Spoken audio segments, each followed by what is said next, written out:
하나님의 말씀을 보시도록 하겠습니다. 요한복음 8장 32절에서부터 36절의 말씀을 크게 함께 읽도록 하겠습니다. 시작.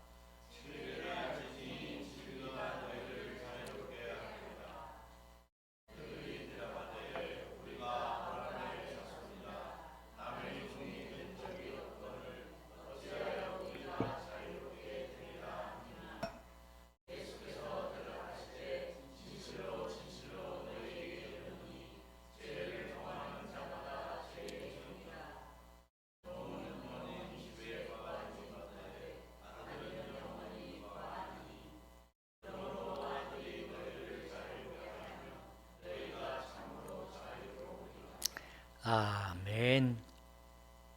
자유한 자들이 모여 하나님을 높여드리고 하나님을 경배하고 사랑하는 자들이 함께 나누길 원합니다. 주의 성령을 통하여 귀한 시간이 되길 원하며 예수님의 이름으로 기도하옵나이다. 계속 우리가 요한복음 6장의 말씀을 가지고 나누고 있습니다. 제가 진리에 대한 부분을 가지고 계속적으로 묵상을 하고 내면 나름대로 고민을 하고 하면 할수록 파도 끝이 없는 진리의 생수의 비밀인 것 같습니다. 그래서 그냥 빨리 끝나기는 좀 아쉬울 것 같고 이 부분을 가지고 좀 더 구체적으로 어떻게 해야 우리가 예수님의 인격으로 말미암아 하나 되어서 살아갈 수 있겠느냐 하는 그런 의미를 가지고 계속적으로 은혜를 나누고자 합니다. 생명의 원리라는 제목을 가지고 오늘은 말씀을 나누려고 합니다. 어떤 사람들은 어떤 제품을 보면 디자인을 보는 사람이 있고, 어떤 사람은 제품을 보면 그게 안전할까라는 생각이 드는 사람이 있고, 어떤 사람은 제품을 보면 저거 어떻게 하면 돈이 되겠다라고 이게 구상이 되는 사람이 있고, 어떤 사람은 제품을 보면 이게 어떤 원리로 만들어졌을까라고 이렇게 생각이 자동적으로 떠오르는 사람들이 있습니다. 그 다음에 어떤 사람들은 이게 진짜 맞을까라는 생각에 자동적으로 있듯이 성경에는 이 원리가 있습니다. 생명의 원리를 모르면 우리가 굉장히 수고하고 땀을 흘리고 열심히 하나 맨 땅에 헤딩하는 결과밖에 일어나지 않습니다. 어떤 사람들은 주님을 만나서 주님을 송축하고 찬양하지만 여전히 그들의 마음은 공허하다는 겁니다. 지난주에 우리가 예수님은 인격적 실제가 결속이 되어가는 그 은혜가 바로 진리다라고 이야기를 나눴습니다. 오늘은 생명의 원리에 대한 부분을 가지고 함께 나눠보도록 하겠습니다. 자, 한번 읽어봅시다. 시작.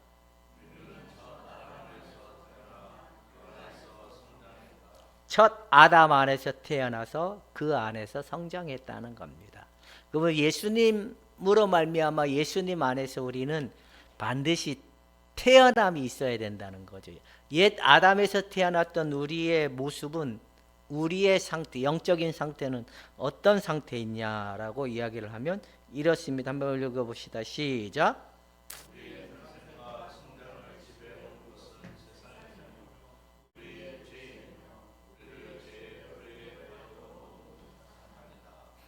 결국 사단의 지배를 받는 자들의 영역 속에서 세상과 그리고 육체와 그리고 죄의 굴레에 묶임을 받는 그런 사람들이 됐다는 겁니다. 어떤 사람들은 예수를 믿으려고 하면 이런 사람들의 생각들이 예수를 믿으려고 하니까 환난이 너무 많더라. 그래서 예수 믿는 게 두려워서 못 믿겠다 하는 사람이 있고, 예수 믿으면 어떤 사람들은 정말 폭풍과 견딜 수 없는 우리가 역경을 지나가야 되다 보니까 무서워서 예수를 못 믿는다. 이런 사람들이 되게 많은데 그 이유가 왜 그러냐? 사단의 지배를 받던 가운데서 태어난 사람들이 예수를 믿으려고 하니까 그게 뭐 쉽사리 사단의 지배로부터 그게 쉽사리 벗어날 수 있냐? 안 된다는 겁니다. 그러나 하나님의 아들이 예수 그리스도가 선택하고 지명하고 불려준 자들은 구원의 은혜 가운데 들어오면 가장 안전함을 얻고 가장 평화로움을 얻을 수 있는 은택을 입지만, 예수 바깥에 있을 때는 그들의 삶은 곤고함이고 공허함이고 두려움이다라고 우리가 지난주까지 계속 이야기를 했던 겁니다. 왜 그러냐? 그들에게는 허상의 굴레, 너희가 세상의 것을 마음껏 원하는 대로 얻어지면 너희 마음이 풍요로울 거야, 행복할 거야, 너는 자유할 거야 라는 이 딜레마에 갇혀 있는 게 옛 아담 안에서 태어난 자들의 의식 속에 있는 이것을 뭐냐? 죄라는 겁니다. 이 의식 속에 인간이 끊임없이 세상을 향하여 달려가고 자기가 주인 되어 살 수밖에 없는 구조를 가지고 있는 게 뭐냐? 그게 죄라는 거예요. 죄는 윤리적, 도덕적 나쁜 일을 하는 게 죄가 아니라 하나님이시라는 그분을 믿지 못하도록 만드는 그 구조 자체가 바로 죄인데, 옛 아담 안에서 사단의 지배적 영역 안에서 태어났기 때문에 하나님을 믿을 수 없도록 되어 있는 존재들이다라고 얘기를 하고 있는 겁니다. 자신이 옛 아담 안에서 태어난 존재라는 것을 인정이 되면 나에게는 정말 예수님이 아니면 구원이 없고 평안이 없고 은혜가 없구나, 하나님의 심판을 받을 수 있는 그거로부터 자유를 입지 못하겠구나라는 걸 우리가 먼저 알 수 있다는 겁니다.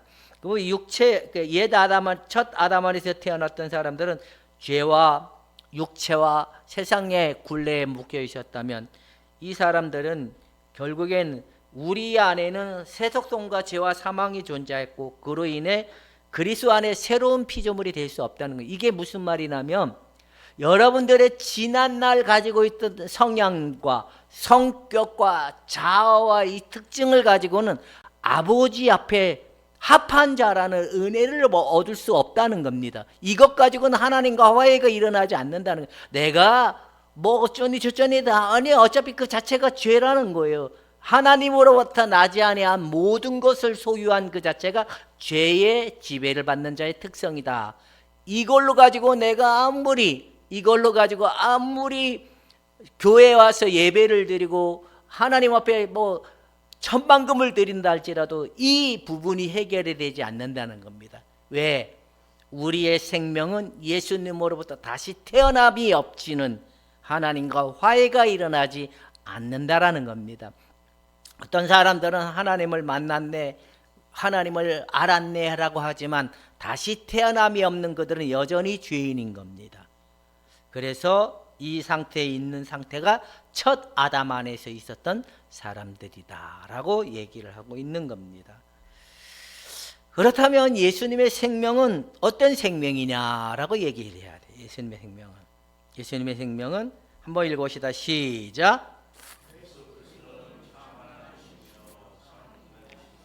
만약에 인간이, 이게 이단들이 교주로 섬기는 사람들의 특징이 뭐예요?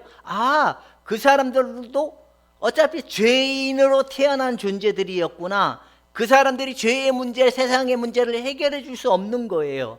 그러나 죄의 문제와 세상의 문제, 인간의 문제를 해결해 주기 위해서는 하나님이 아니고서는 안 된다라는 걸 이야기하는데, 이분이 죄의 문제, 인간의 문제를 해결해 줄 수 없는 그냥 독립된 신으로만 생각한다면 인간은 참으로 고달플 수밖에 없다는, 종교성에 갇혀서 결국에 자유함을 맛보지 못하는 그런 형태가 된다는 건데, 예수님의 생명은 죄가 없으시고 온전한 선하신 그 자체만 있는 하나님이시다라고 얘기하는 겁니다. 그래서 이 생명은 어떤 생명이냐?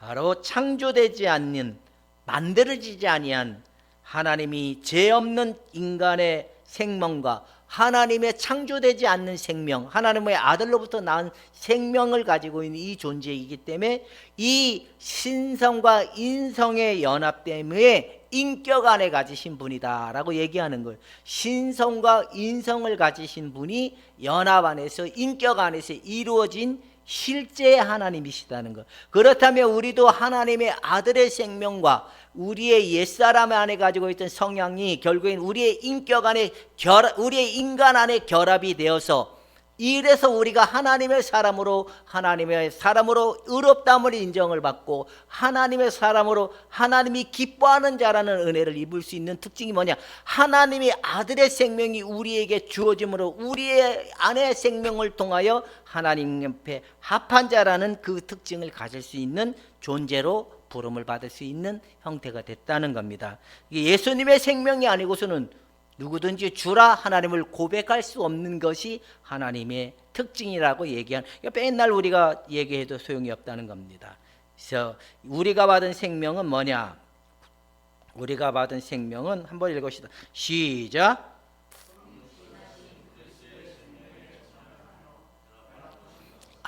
우리와 예수 그리스도가 어떻게 되어야 된다고요? 연합이 되었을 때만이 그 생명의 참여함이 나타나는 거예요. 예수와 연합이 되지 않으면 이게 절대로 하나님의 영광에 참여하게 되지 않는다는. 그러니까 막 방언을 하고 막 열심히 내고 소용이 없어요. 아들의 생명을 받았을 때만이 우리가 예수님의 생명에 참여함의 은혜가 있는 거예요. 남자의 씨와 여자의 씨가 만나서 이게 생명이 탄생이 되는 거잖아요. 이 중에 하나의 조건이 맞지 않으면 생명은 나지가 않은 거예요. 아들의 생명이 우리에게 주어지고 우리가 그 생명을 받아서 하나님의 아들과 연합이 일어나면서 그 실제함에 누리는 영광에 거할 수 있지만, 생명이 아니고서는 우리가 하나님의 그 의를 입을 수 없다라고 이야기하고 있는 겁니다. 한 번 더 읽어봅시다. 예수님의 생명은 과연 어떻게 되어야 되느냐?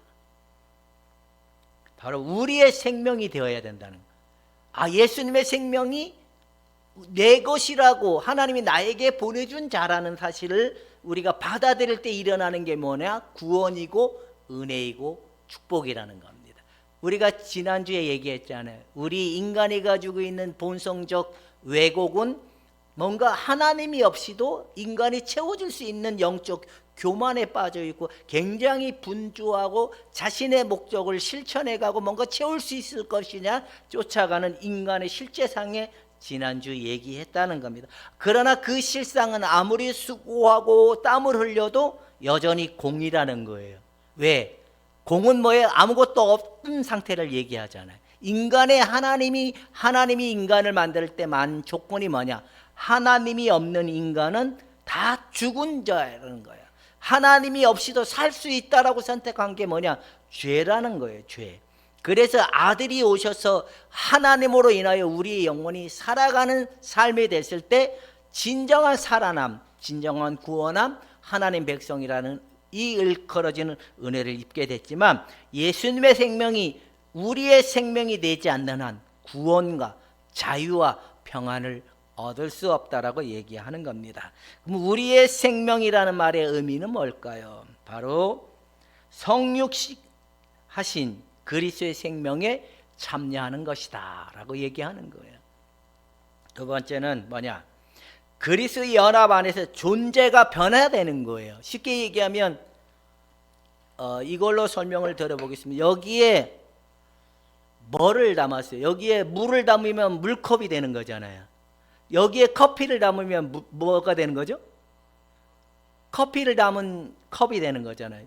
여기에 포도주를 담으면, 근데 내용물에 따라서 달라지듯이 이전에는 우리가 여기 안에 죄를 담은 우리의 영혼들 안에, 죄의 지배를 받고 사단의 지배를 받았던 우리의 영혼들 안에 이제 예수님이 오셔서 우리 안에 거하시고 우리를 이끌어가는 형태가 되는 게 뭐냐? 생명이라는 거예요. 생명. 그래서 결국 우리라는 바탕 위에 그 그릇에 담아진 내용물이 달라지는 거예요. 옛날엔 옛 아담으로 받았던 성향과 그 습성을 가지고 살아갔던 인생이 이제 예수님의 것을 가지고 예수로 말미암아 살아가는 존재로 우리가 그 생명을 받게 됐다라고 얘기하는 거예요. 그릇에 담겨진 비밀이 옛 것이냐 새 것이냐 이 이야기를 하는 거예요. 옛 것은, 내가 옛 것을 붙들고 있는 사람은 구원이 없는 사람이고 하나님 백성이 아니고, 예수님의 생명을 받은 사람은 새 것이고 하나님의 백성이라 일컬어지는 은혜가 있다라는 겁니다. 여러분들은 이 생명이 여러분들 안에 주어졌을 때만이 하나님의 온전한 자유와 평안을 맛볼 수 있다라는 이야기를 하고 있는 겁니다. 여러분, 예수님의 생명이 여러분의 것이라고 고백하고 받아들이는 그 은혜가 있기를 주님의 이름으로 축원해 드립니다.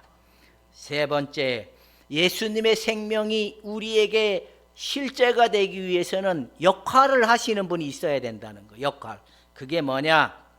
성령을 통하여 예수님이 2000년 전에 십자가에 이루어지신 효력이 우리에게 나타나기 위해서는 그게 실제 우리 안에 존재해 있어야 되잖아요. 생명이 실제로 있어야 된다는 거예요. 그 예수님의 죽으심과 부활하심이 우리에게 실제로 나타나기 위해서는 성령이 오셔서 예수님이 행하시고 이루신 일들을 그들에게 그대로 나타나도록 적용시켜 주시는 은혜를 나타내시는 이가 누구냐? 성령 하나님이시라는 겁니다.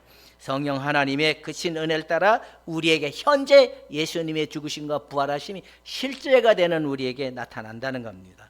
근데 생명이 없는 자들은 가면 갈수록 뭐가 나타날 거예요? 이게 되게 쉬워요. 생명이 없는 자들은 50년 예수 믿어도 나오는 게 뭐밖에 없더라? 죄밖에 없더라. 그러면 예수님의 생명을 가진 자들은 가면 갈수록 뭐가 나와? 성령의 열매가 나온다는 거예요. 이 열매가 뭐 의와 희락과 화평이라 그랬잖아요. 하나님의 나라는 먹고 마시는 인간적 관점이 아니라 영적 실제적 관점이 우리 안에게 예수님의 생명을 통해 흘러나오므로 우리 안에 참 진리가 너희를 자유케 하는 은혜가 실제가 된다는 겁니다. 여러분, 예수님의 생명이 실제로 자유케 하시는 그 영향력의 토대는 우리의 힘과 노력과 수고가 아닌 성령을 통하여 나타나기 때문에 여러분, 성령을 따라 행하실 수 있기를 주님의 이름으로 축원해 드립니다. 성령을 따라 지쳐놓지 말고 성령님과 동행하시고 성령의 도움을 구하고 성령을 따라 행하면 의와 희락과 화평이라는 영광을 볼 수 있게 된다는 겁니다. 그렇다면 이 생명은 언제 완성이 될까요? 장차 부활의 영광 안에서 완성이 된다는 겁니다. 이게 예수님의 생명이 교리적, 신학적 이런 형태로만 생각하면 안 돼요. 예수님의 생명은 교리가 아니에요. 뭐냐면 존재론적으로 실제라는 거예요. 실제. 그러면 예수님이 내가 예수님과 함께 죽었고 이제는 내가 육체 가운데 사는 것은 나를 위하여 자기 몸을 버리신 하나님의 아들을 믿는 믿음 가운데 사는데 내 안에 누가 사시게 된다는 거죠? 예수 그리스도가 사신다는 거예요. 이게 예수 그리스도가 사라지면 그 은혜가 바로 인격의 결합적 특성에서 나타나는 은혜이고 구원이고 축복이라는 겁니다. 여러분들이 나타나면 어떻게 해야 될까요? 예수님의 십자가의 죽었음을 고백하고 내 안에 이게 또 나타납니다 라고 인정을 하고 여러분들이 믿으면 된다는 겁니다. 그 다음에 또 봅시다. 한번 읽읍시다. 시작.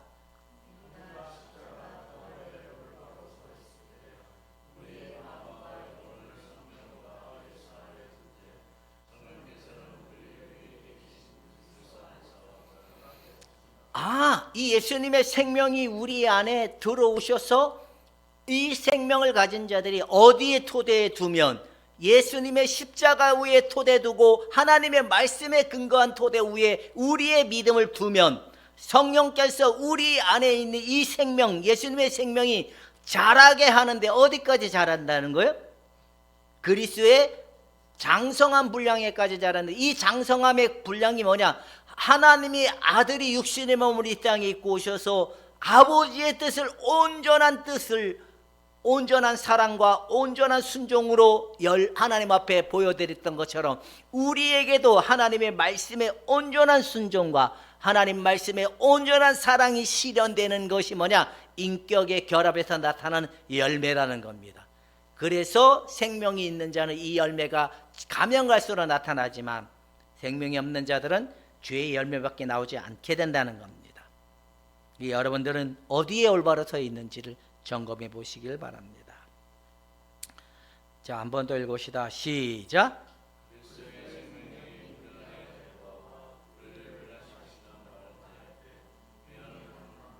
예수님의 생명이 들어와서 우리 안에 우리를 변화시킨다는 말의 의미가 뭘까? 첫 번째는 한번 더 읽읍시다. 시작.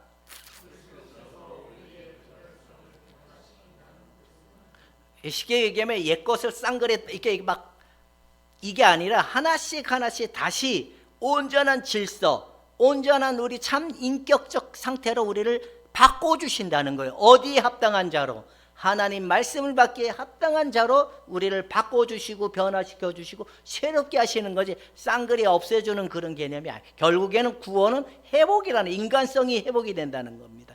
인격이신 예수님으로 회복받는 그 은혜가 구원의 영광이라고 얘기하는 겁니다. 두 번째, 시작.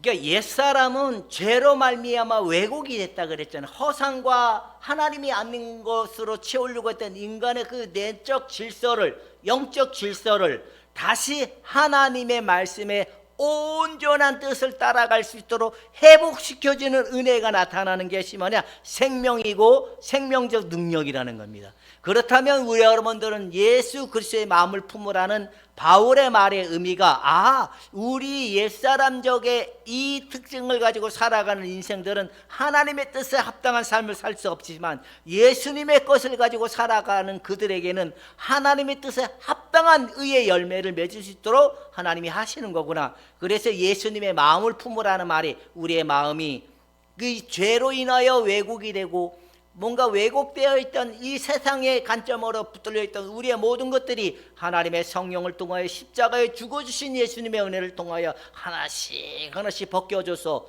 내가 자유를 입는 은혜가 나타날 때까지 달려가야 될 의무는 우리에게 주어졌다라는 겁니다. 그러면 우리가 하냐? 아니라는 겁니다. 성령이 하신다는 거예요. 우리가 단지 어디에 서 있을 때 예수님의 생명이 내 거라고 인정하고 고백할 때 그 열매가 나타난다. 그럼 인간의 수고는 하나님의 구원의 조건에 들어갈 수 있는 게 있어요, 없어요? 없어요. 우리는 단지 예수님의 생명이 누구의 것이라고? 내 것이라. 그러면 나의 옛 것은 어떻게 됐다고? 예수님의 십자가에 함께 죽었다고 믿는 믿음 가운데 서 있으면 성령이 날마다 새 창조된 예수 그리스도의 생명적 은혜를 통하여 우리 안에 영적 질서가 회복이 되고 왜곡됨이 하면서 하나님의 뜻에 합당한 열매를 맺을 수 있는 자로 세워지게 된다라는 겁니다. 자, 세 번째는 또 뭐가 있을까? 시작.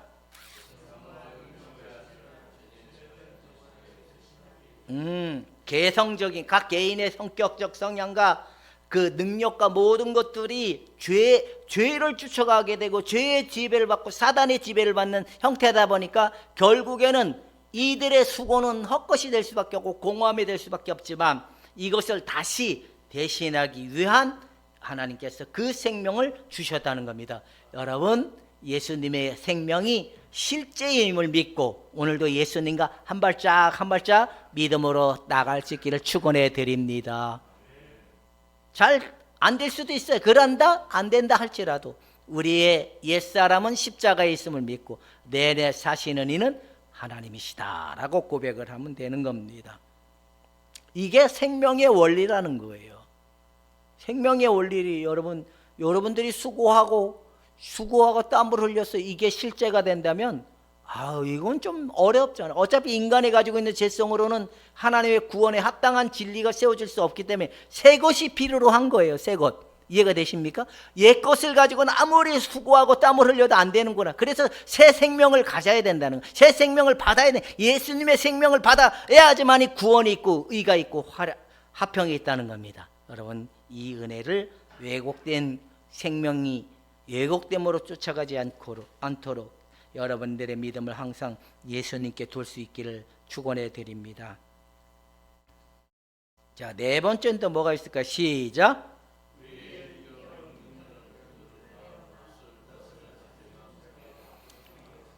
잘 봐보세요. 나의 옛것이 있잖아요.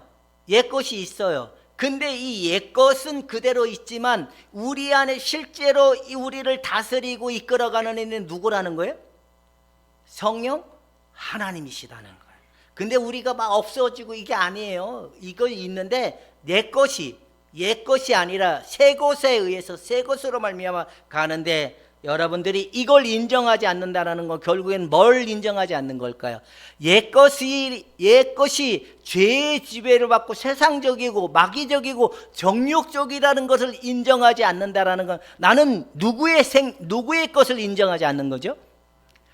예수 그리스도의 죽으심과 부활을 인정하지 않는 거예요. 내 것을 가지고 변화시키는 게 아니라 예수로 말미암아 새로운 피조물의 존재로 우리를 불러주셨다는 겁니다. 예수로 새로워진 피조물 안에 참 자유가 있다는 사실을 믿고 옛 것은 놓고 새 것을 믿음으로 붙잡는 삶이 되기를 축원해 드립니다. 그래서 분쟁이 없는 거예요. 다툼이 없는 거예요.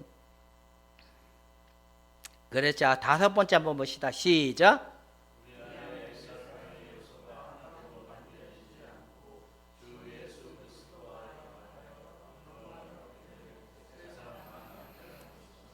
이게 무슨 말인지 아세요? 내가 예수님하고 십자가에 못 박혔다라고 인정하고 고백하는 사람들은 지금 뭐가 없다는 거죠?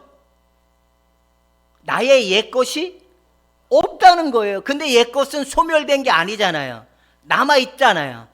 그 남아있는 것이 다시 살아날 때 우리는 예수님의 십자가의 죽음을 인정하고 돌아갈 때 옛것이 죽었음의 성령을 통하여 다시 한번 자유케 하는 은혜를 우리에게 보여주신다는 거예요. 그러니까 없어진 거예요. 여러분들 안에 그래 없어진 게 아니라 완전히 소멸되고 지워진 게 아니라 그 죄성은 남아있기 때문에 언제든지 고개를 쳐들 수 있다는 걸 알아야 된다는 겁니다. 자, 한 번 더 읽어봅시다. 시작.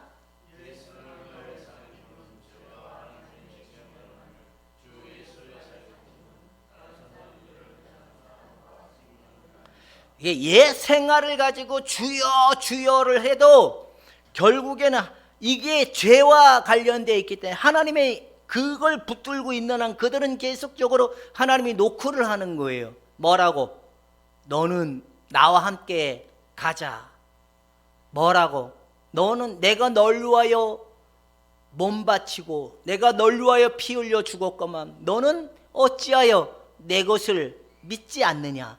내가 널 위하여 죽었건만 너의 그 상태를, 네가 태어났던 그 자체는 죄로 태어난 것인데 왜 나를 인정하지 않느냐, 나를 믿지 않느냐, 이 사실을 계속적으로 각인시켜줘도 이들은 예수님의 죽으심과 부활하심을 믿지 않기 때문에 결과물은 뭐냐면 나중에는 하나님의 징계를 받는 거예요. 징계.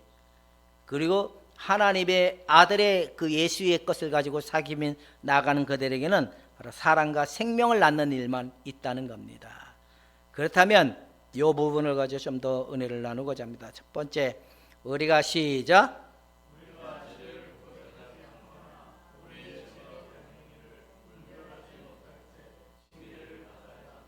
나의 옛사람 안에 있는 건 우리가 자아라는 말도 있지만 성격이라는 것도 있었잖아요. 근데 이게 계속 나를 그를 주장해, 나를 이끌어 가려고 해. 근데 이게 죄라는 거를 인정하지 않으면 하나님 앞에 이게 해결이 안 되는 거예요. 그래서 주님은 계속 노크를 하는 그걸 놓으라고. 이해가 되십니까? 그러니까 내가 아무리 고집을 피운다고 하고 내가 아무리 옳은 것 결정을 한 것처럼 본다 할지라도 하나님 보시기에 이게 죄라는 거예요. 근데 죄라고 인정이 되지 않는 순간 그걸 놓지 않기 때문에 하나님의 의가 이루어지지 않는다는 겁니다. 그래서 우리는 알아차려서 뭘 해야 돼? 내가 또 이 옛사람의 생각을 가지고 하나님의 뜻을 잃어버리려고 했습니다라고 고백으로 돌아가야 된다라고 얘기하는 겁니다. 한번 보시다. 시작.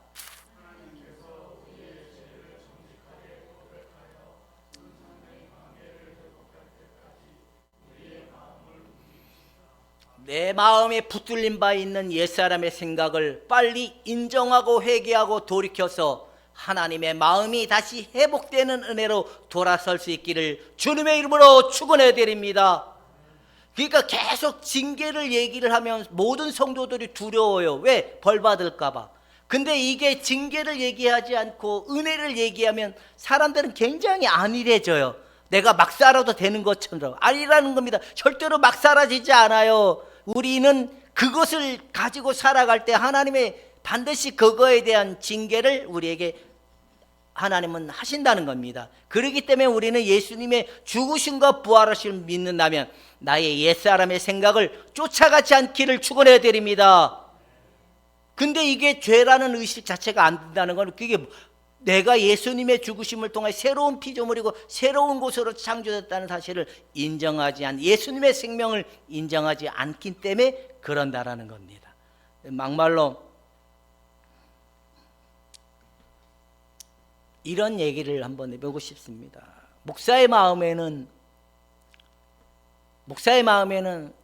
성도가 잘 되기를 원할까요? 잘 안 되기를 원할까요?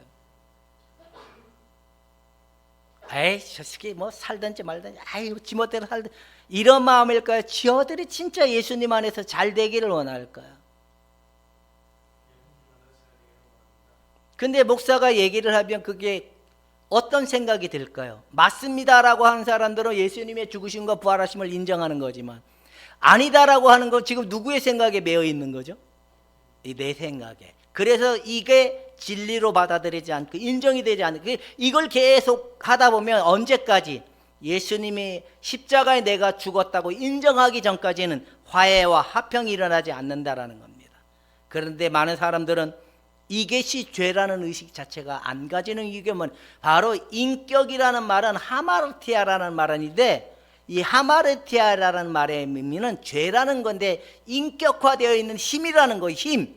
이게 발동이 되면 뭐가 드냐? 시험에 드는 거예요. 이게 발동이 돼서 나를 주장하면 그 순간부터 하나님의 생각과 충돌이 일어난다는 거예요. 아무리 얘기해도 소용이 없는 거예요. 예수님이 함께 죽었다고 인정하고 고백하고 내려놓아서 자유를 얻을 수 있기를 주님의 이름으로 축원해 드립니다. 아무리 얘기를 해도 되는 사람이 있고 아무리 얘기 안 해도 안 되는 사람이 있어요. 아무리 얘기를 해도 되는 사람과 아무리 얘기해도 안 되는 사람의 특징이, 결론은 뭘까요? 예수님의 생명을 받아들이고 그 안에 누림이 있는 사람들은 그 생명의 은혜를 통하여 받아들임이 있지만, 예수님의 생명이 없는 그들에게는 아무리 얘기를 해도 그것이 들어먹어지지가 않는다. 왜 그럴까요? 나의 생명이 바뀌지 않았기 때문에 그런다는 겁니다. 그렇다면 결국에는 누가 그 징계를 받아야 될까요? 잘못 가르친 사람이 징계를 받아야 될까요? 받아들이지 못하는 그가 징계를 받아야 될까요? 결국엔 하나님의 성령이 그들을 예수님 안에 바로 세워질 수 있는 시간의 때로 이끌어간다는 사실을 우리가 알아야 되는 겁니다. 여러분, 여러분의 이 생명 주신 새 생명의 원리를 거부하거나 그 순리를 역행하지 말고 새 생명의 원리를 따라가는 믿음의 사람들이 되기를 주님의 이름으로 축원해 드립니다. 이제 말씀이 없습니다. 기도하겠습니다. 하나님, 아들의 생명이 우리의 인격이 되어주시기로 한 그 사실을 가지고 우리가 십자가에 박혔고 예수님의 생명이 내 생명이라고 고백한 저들이 삶이 헛되지 않길 원합니다. 주의 성령을 통하여 감화 감동 역사하여 예수님의 죽으심과 부활하심에 참여된 자들의 믿음이 헛되지 않게 하여 주시기 원하며 예수님의 이름으로 기도하옵나이다.